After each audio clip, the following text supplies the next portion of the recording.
Welcome to the chapter on excellence theory in the Horn Enhanced and Horn Strategic Planning book. Excellence theory is really what, most people learn when they learn about how organizations function or how businesses function, at least a perspective, but most people don't know it. And so in the public relations world, it's identified as excellence. And in the biology world, it's really systems theory. So excellence theory, a lot of this is not actually in your chapter, but is really predicated on the idea of a systems theory, which comes from the study of living organisms from biology, about how maybe an amoeba has to exist in a larger environment, and then it also has to react to it, but it also has to impose itself in that larger environment if it wants to have some kind of life. And of course, it has birth, life, and death. And so, excuse me, my goodness. So it was introduced in 1950, the whole theory, systems theory in biology of von Bertalanffy. I'd probably say his name wrong. And it was applied to the organizational setting in 1966 by some pretty famous academics, Kotz and Kahn, and consultants. And so they said, hey, we could just look at any organization as a living organization with birth, life, and death, and it has to have input, throughput, and output. That's a computer analogy, but you have to eat, or you have to have money come in, and then you make something, and maybe you sell it, or you offer a service. And it just seems a really good kind of a metaphor, an organization as a system based in the biological sciences to understand organizational functioning. And of course, there's the idea of processes and organization. All right, so some of the concepts beyond what I just touched on of systems theory is each organization is seen as has some sort of openness, or being an open system, which nets or netting environmental interaction, adaptation, and improvement. So you cannot, the whole idea is that the system that, let's not take an organization. I live within a larger environment, let's say the weather, and I can choose to ignore the weather, and I could go outside, but if it is 0 degrees Fahrenheit and I wear nothing but short sleeves and a t-shirt and a pair of shorts, and I'm out there for 3 hours, I will probably freeze to death. So it will act on me, and I better adapt to it, and I better wear some warmer clothes, because I have to adapt to the system around me. Now, the interaction might be me going out there. An improvement in that might be in my immediate environment, that maybe I put up a privacy fence, at least in my little world, that reduces the wind, and then I have been able to act upon or maybe improve my system of living. If I want to apply this to, let's say, the University of Central Missouri, we have to pay attention to student needs, student wants, technological developments, birth rates, COVID-19, and we interact with students and parents and employers, right? We adapt to their needs or their wants. We can improve to do a better job, perhaps, or better prepare students, or deliver things more seamlessly through technology. And so we're open. We read that, that article at the beginning of the semester about dominant coalitions and their sense of openness, environmental openness, and that's very much based on a systems theory perspective. So, but not only are organizations influenced by the larger environment, they also influence it. So we, as UCM, we might be able to influence a larger environment in such a way as in the Kansas City area, we have the MIC Center, and we actually have high schoolers who are working full-time at Cerner, and they're taking classes to finish their high school degree and also earn college influence at the same or college credit at the same time. So that could be part of the influence of the larger environment. I could hire a lobbyist and we do have a lobbyist who lobbies in Jeff City and in Capitol Hill to some degree on behalf of UCM, trying to change maybe Parsons appropriations to the state, how the federal government funds or looks at public institutions, and so on. There's also the notion of the input, throughput, output process that I mentioned earlier. For all organizations to live, first they have birth, life, and death, right? If we don't have continual input, throughput, output process, then organizations will die. If you want to look at many small businesses today living through the COVID-19 crisis, if they can't have customers, they don't have anybody buying anything. They some of them do, but a lot of them don't, especially if they're a brick and mortar store. And they're going to not be in existence in a year. Now there's a stimulus package, which is an external form in the environment of influence trying to help them as input, but the input, throughput, output process is really important.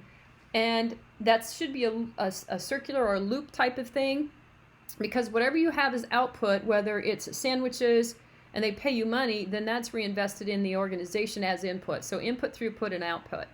If you look at the University of Central Missouri, we take students in. Hopefully we transform you into awesome professionals, which happens a lot. And the output is we turn you out into the larger environment. Somebody hears about that, they send another student to us. And there's lots of different forms of that entire input, throughput, and output process at UCM that goes beyond the transformation of students into the professionals that those students would like to be. There's also a systems theory concept. Remember, this is all about excellence theories, ideas. Success is dependent upon environmental monitoring. Back to that article we read at the beginning of the semester. And taking steps to adjust to and accommodate change. So there's two key concepts within this. Let's start with adaptation is key, because I already mentioned that once, even though that's the second bullet point. You know, we have to adapt to our environment somewhat. If you are,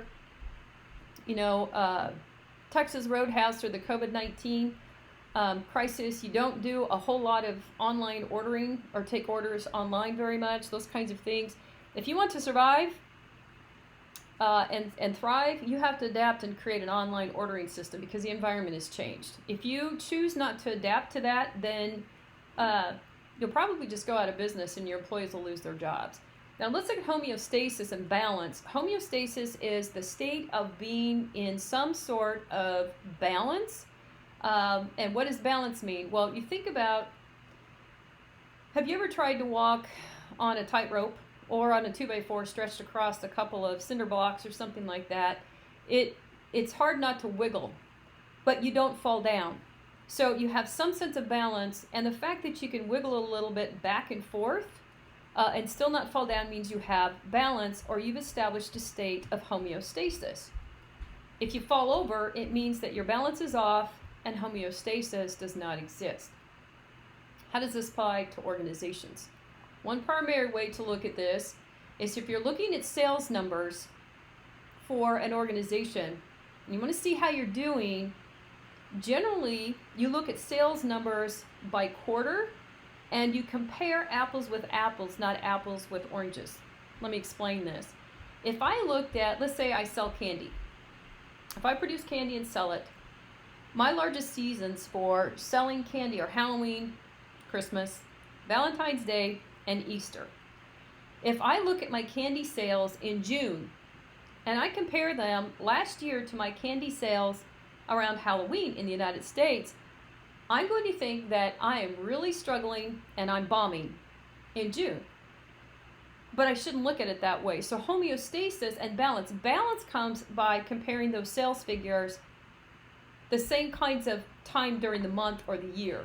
And then knowing that if I do a little more or a little less one year or one day compared to the next, that's okay, as long as I have some things in place that the system can correct itself. The best way to think of homeostasis and balance probably for all of you is the idea of not a thermometer, but the oh gosh, can't even think of what it is, but the thing that controls the heat and the air conditioning, the thermostat in your house. When you think about this thermostat set in the organization to a certain point, maybe 75 degrees, and all it does is it feels, if the temperature gets above 75 degrees and the air conditioner's on, it kicks on. When the temperature gets down to 75, it kicks off. If it gets down to 69, it does nothing, right? So it assumes that there's a balance of homeostasis, is that the corrective force is the sensing of the thermostat that you have pre-programmed it at as 75 degrees, and you don't have your home 75 degrees all the time. You have variations, homeostasis around that 75 degree Fahrenheit point. So when you adapt that to an organization, it's knowing that too much rigidity will drive people crazy. It will break the system. And especially when you're dealing with people, it's impossible to have.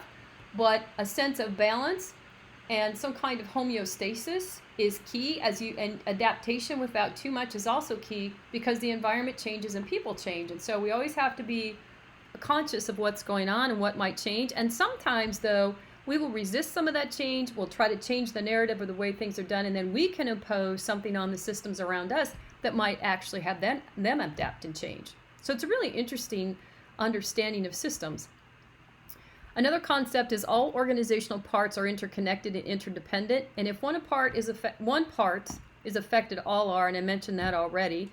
So if your finger is burned, you hurt, you probably won't feel as well, you might ache somewhere else, and your ability to feed yourself, knit, do a lot of things, drive your car is affected.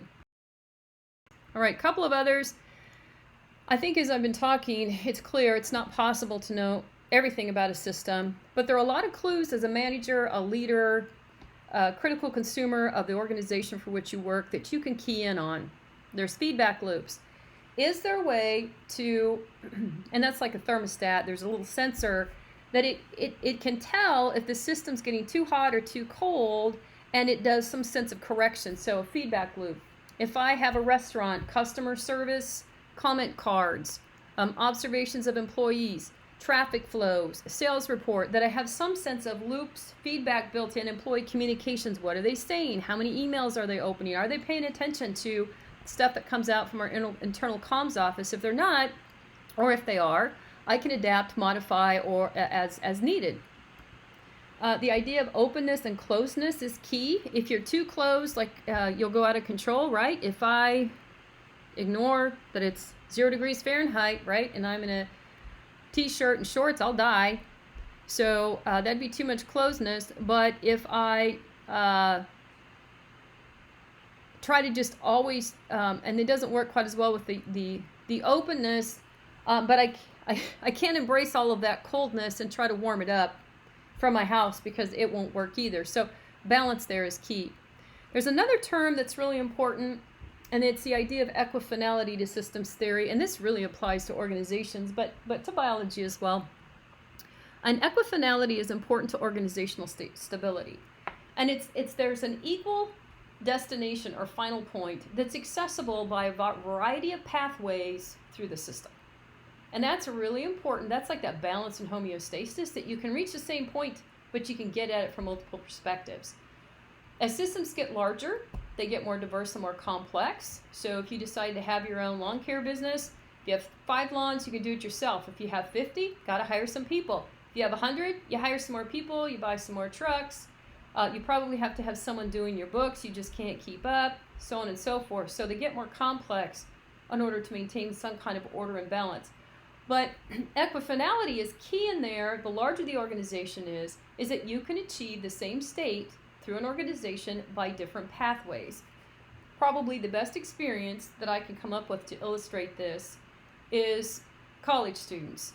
All of you are here, I would imagine, to get a college degree. Most of you to get a job upon graduation as well. Some people are more focused on that than others. But let's say that the equal final point that you all want to achieve is a degree. Not everybody in here is getting the same major. Even if you are getting the same major, you do not take all the same classes throughout your college career at the same time. You don't enter the university with the same number of credit hours. You don't graduate with the same number of credit hours. You can graduate with a degree with multiple different minors or 2 majors. So the final point of equal point of graduation with a degree is the same. But the routes to which you got there are vast and different, and that's what makes UCM able to sustain itself without too much rigidity. All right, also in organizational functioning, systems theory honors the primacy of relationships between different groups. Well, what does that mean? It means it's not looking at individual people, it's looking at organizations as systems and how they relate to each other. Do they adapt to each other? Do they even have anything to do with each other in terms of their functioning and their existence? Do they impact each other? Does one try to take over the other? what is the network of relationships? So if you look at the community of Warrensburg, you say, okay, the town of Warrensburg. Well, guess what? Some of those townspeople are also college students. Okay, so you have two systems, but they're got some of the same people that they share. Some work full time, so they're business leaders in Warrensburg, but they're also students, maybe in graduate programs, and they also live here. But wait a minute, some of the people who are in school here and work full time don't live here, they live in Lee Summit. And so you start looking at those structures of organizations and how they're kind of suspended in all of these other systems. That's what a network would be considered. And suspended over and within and alongside and all of these different things. And it's pretty interesting to look at that. And it was brought to public relations by two gentlemen. So they really, and I was part of this, I'm a dinosaur, and so they got $250,000 about 30 years ago. And what they really wanted to do is around the world identify the different ways that public relations gets done. And they set up their understanding of how PR could get done based on systems theory perspective. So excellent models of public relations, what's the best one? And they posited one. And then how does system theory get done? Well, remember we talked about relationships among groups, input, throughput, and output, tracking how things get done. It's like just different directions of how stuff gets accomplished among different groups in some ways. So what you read about is they said, well, basically all these forms of PR still exist today. And based on a systems theory perspective, which is what excellence theory is, there are 4 types. And one is press agentry publicity, a second is public information, the third is two-way asymmetrical, and the fourth is two-way symmetrical. So to you in the book. And if we wanted to look at that, if you'll notice, so the characteristic of model, and some people call it theory, excellence theory and systems theory, and it posits 4 models of a PR that is operative. So if we go down those columns and we look at the criteria by which each one is detailed by Gruening and Hunt. So press agentry publicity. The purpose is propaganda. It just means they don't really care about the truth. The goal for the organization that's exhibiting this is environmental control and domination, not in a necessary bad sense or pejorative sense. It's just that we just want people to do what we want them to do and follow us and love maybe our superheroes or something. The contribution to the PR goal is pure advocacy. The nature of communication is one way. Not worried, a lot of times hyperbole, exaggeration, and so I'm going to send as a PR person, so if I'm talking about the World Wrestling Federation, you know, there's all kinds of trumped up stories and cool shots, and it's all about entertainment. Entertainment fits in press agentry a lot. It was just like, oh, you know, let's really hype people up and let's get them going. The communication model is one way, source to receiver. I come up with some cool stuff about this new game or this new movie, and I send it to you, and I hope you go buy my stuff or you come to my movie theater or whatever. And I don't do a whole lot of research. There's more of it than you might think. It depends. Now, so if I'm talking about the U.S., I'm going to talk about research even in my World Wrestling Federation as well as my movies. I'm going to do market research to see what resonates with our consumers. Because I want to conserve money in terms of my dollar or of what I have to spend. But this press agentry publicity model also is part of a lot of maybe a communist government. And they would see how many people show up and do what they tell them to do. Of course, you might argue it's coercion, but sometimes it's, coercion is not PR, coercion is not persuasion. But you might see more of that in a less democratic type government. So, but that's the assumptions behind press agency, and it's what gets done. So public information model is truly what you're seeing from the National Institutes for Health, the Center for Disease Control, the WHO, the WHO, World Health Organization, although there's been some questioning about whether they had the right facts. But the idea is it's one-way information, and the purpose is I have information that you need. I'm not about the business of persuading you, and I need to get it to you in the best way possible. So my organizational goal is environmental adaptation and cooperation. Here's what's going on with this virus. Here's what we need to do to stop it. This is what we know, blah, blah, blah, blah, blah. PR is about dissemination, so lots of press conferences, pop-ups on websites, all that kind of stuff is what's the best way to let our public know information that they need to reduce risk and keep themselves safe when it comes to the COVID virus. So obviously the nature of communication is one way. Perceived truth is important. When you're in a pandemic and a crisis, things are changing. Communication model is from the source to receiver, purely the CDC, the WHO, those Fauci, to those who are listening or watching. And the nature of research about the recipients, not a whole lot, except for knowing what the readability formulas and what kind of readerships we have. They just need to get the information out there any way they can. And in the case of the CDC and the WHO, it's to anyone who wants to listen. So another model is two-way asymmetrical model. Notion that the direction of communication in this case would be at least back and forth, two-way. The purpose is to do some research and scientifically persuade people that something is true. This is market research, so it's not necessarily that I do an experiment, but I really find words that resonate with you. I find where I can intersect with your normal behavior patterns of movement, and maybe I have a point of purchase display there, or whatever I'm going to do. So the organizational goal is environmental control and domination, and it's not in a pejorative sense. It could be. But I want you to buy my widgets. I want you to use MasterCard for everything that your money in the bank can't buy, that kind of stuff. PR is about advocating for your organization or your goal, your purpose. Nature of communication is two-way with imbalanced effects. So two-way asymmetrical is that I'm basically prioritizing the needs of my organization as one group over those of the recipients or the respondents or the public that I'm trying to motivate or get to do something. So my communication model is source to receiver, but I have a feedback loop built in because my ability to continue to keep you a loyal member of the HSPCA means that I have to listen to you, and I need to keep encouraging you or helping you feel that you're valued when you give to my organization. And I do research to understand attitudes and word preferences and all those things so that I can use that scientific understanding of who you are to craft my messages and deliver them in such a way that my goals are accomplished. And then there's the two-way symmetrical model, which was suggested by the authors as the kind of the ideal situation that we should always shoot for. The purpose of all PR is mutual understanding between all groups involved. The goal is organizational and adaptation among cooperation among everybody. PR is to mediate. So if I'm PETA for the ethical treatment of animals, and I'm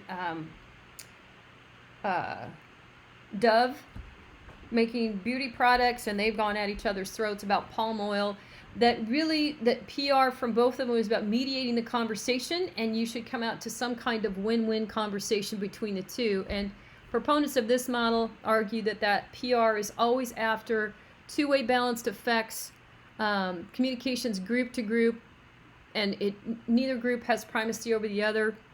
And research is done to help you understand the other group. Now, this is nice, and it's a utopian model, because what's crazy is there's not usually just two organizations involved in any one issue. There might be 50. There may be 500.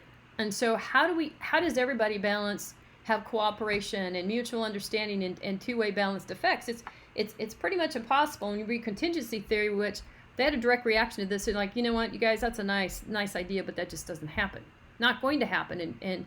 But Grunig and Hunt said two-way symmetrical is the best model that they recommend, but they say two-way asymmetrical probably is what happens most, at least in the United States. Okay. So if we were in class, we would do this, and I was going to have you look these up so we could classify the PR model most evident. The best, where Greenpeace actually did work with McDonald's and Unilever to stop deforestation practices, in that realm, we would probably argue that was a win-win, multiple way among groups, two-way symmetrical model of PR and conversation. On the other hand, we might argue that it's more asymmetrical because McDonald's and Unilever want to have a good brand to sell more, whatever. So Dairy Queen, you read about that, successfully launches its fan food, not fast food campaign. PR was heavily part of that, helping people have a different perspective of Dairy Queen so it could remain a competitor in the marketplace. And we would argue that was two-way asymmetrical. The WestJet Christmas Miracle, you can Google that and it will come up in YouTube. Really cool video. That's two-way asymmetrical. Google fights Ebola virus. Might argue that's two-way symmetrical, or you might say that's public information. I mean, why would Google have to fight the Ebola virus in another country? And we say maybe that's the right thing to do. So we could take that a variety of ways. Summer of Sharing, Share a Coke, definitely two-way symmetrical. Children's Mercy Inside Pediatrics. We're reading that case. Most people, you could make an argument that this is about Children's Mercy letting people see stuff that they've never seen before, and that they are equal partners in the lives of kids, and that would be two-way asymmetrical. Doritos crowdsourcing Super Bowl ads, you might argue that's two-way asymmetrical, maybe two-way symmetrical, depending on how you decide to line it up. And then some people might say it's more press agentry, but probably not. The Ice Bucket Challenge, that was the ALS challenge that netted millions and millions of dollars. It was totally unexpected. And that's really a two-way asymmetrical. It's hard to find too many other examples of some of these. If I put up here an entire campaign about the new Transformers movie or something, you might argue that's just press agentry, just done for the purpose of getting people to buy stuff, and they don't really care too much what people... It's hard for us to think of that, though, because in our country, boy, we say something if we don't like something. So that's a brief introduction to the excellence theory model. And our next one we read for next week is contingency theory.